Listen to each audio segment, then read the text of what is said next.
Hello and welcome to this week's New Testament vocabulary brought to you by Biblical Vocabulary. My name is Reina and I'm the founder and content creator at Biblical Vocabulary.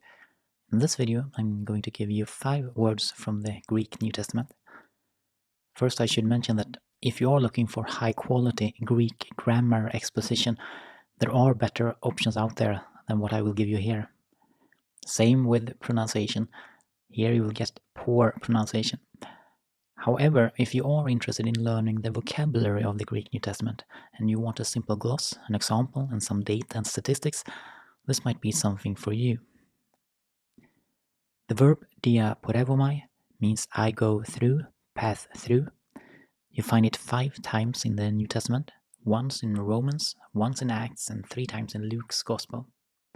Luke 13:22 says, He, that is Jesus, went on his way through towns and villages, teaching and journeying toward Jerusalem. Kai diaporeveto, kata poleis, kai komas, didaskon, kai poreian, poioumenos eis Jerusalema. Next up, preposition. We love prepositions, don't we? Please let the prepositions know in the comments how much you appreciate them. Hypo with a genitive is translated as by. Hypo with an accusative is translated as under. This is one of the 100 most used words in the New Testament, so make sure to memorize it.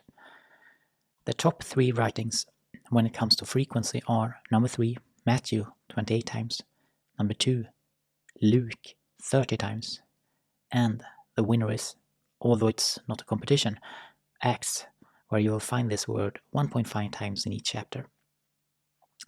However, if we look at how many times hypo occurs in the New Testament writings per 1,000 words, we get a different result. I'm not going to give you this data for every word. I just want you to be aware that this is another way of measuring it. Here, 3 John uses hypo most frequently. When John writes 1,000 words in this letter, 9 of them are hypo. Paul talks about the gospel in Galatians 1:11. For I would have you know, brothers, that the gospel that was preached by me is not man's gospel. Gnorizo de hymin adelphoi, to evangelion, to evangelithen hyp, emu hoti uk estin kata anthropon. Omnio is a verb meaning I swear, take an oath. Of the 25 times it occurs, 80% of them are in Matthew's Gospel and Hebrews, 13 times in Matthew and 7 in Hebrews. The remaining are spread among 5 other books.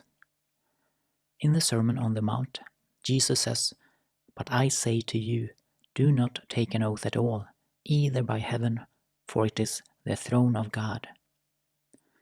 In the Greek, omnio stands here as an aorist active infinitive. That's why we have the ending omosai. Ego de lego hymin mei omosai holos, meite ento uranu, hoti thronoth estin to theou. The feminine noun chlamys, cloak, robe, is only found 2 times, and both in Matthew's Gospel. So if you are just beginning with Greek, this might not be the most important gloss. However, it might be interesting to learn because it comes at a critical moment of Jesus' earthly mission. It's just before Jesus is being crucified. Matthew 27:31. And when they had mocked him, they stripped him of the robe and put his own clothes on him and led him away to crucify him. Kai hote ene paixan auto exedysan auton ten chlamida kai enedisan auton tahimatia autou kai apegagon auton eis to staurosai. The final word is a feminine noun glossa, which can be translated tongue or language.